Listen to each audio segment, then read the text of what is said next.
Augmentation des salaires de base de tous les fonctionnaires et agents publics de l'État de l'ordre de 30% en moyenne dès avril et de l'ordre de 45% dès juillet prochain. L'avenant signé ce jour concerne le personnel civil de l'État ainsi que ceux des forces armées et de la police nationale. Faisons suite aux options levées lors des travaux des Bibois en novembre 2021, présidés par le vice-premier ministre. Ministre de la fonction publique Jean-Pierre Liaou Eboua, Kaloko Lamongalibana, sous la coordination du premier ministre Samalou Kondé, le gouvernement de la République démocratique du Congo vient de conclure et de signer un avenant portant augmentation des salaires de base de tous les fonctionnaires et agents publics de l'État de l'ordre de 30% en moyenne de ce mois d'avril et de l'ordre de 45% pour le mois de juillet 2022.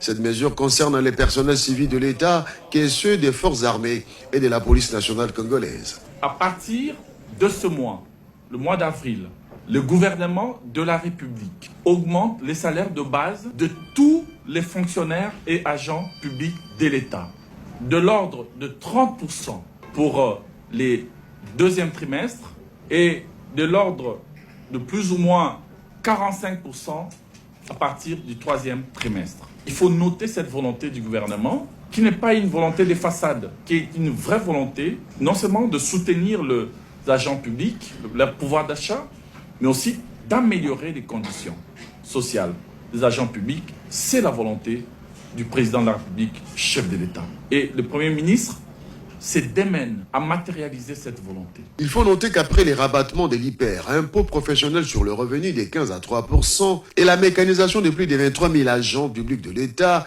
cette nouvelle mesure vient de démontrer la volonté du gouvernement de matérialiser la vision du président de la République, chef de l'État, Félix Antoine Tshisekedi Tshilombo, en ce qui concerne l'amélioration des conditions de vie des agents publics de l'État. L'IPER était à 15%, ils ont accepté qu'on va rabattre, on a rabattu à 3%. On a mécanisé les amis, comme on l'avait promis, 22 800. Et nous disons que seulement pour l'aspect augmentation salariale, ça se fera en 2 tranches.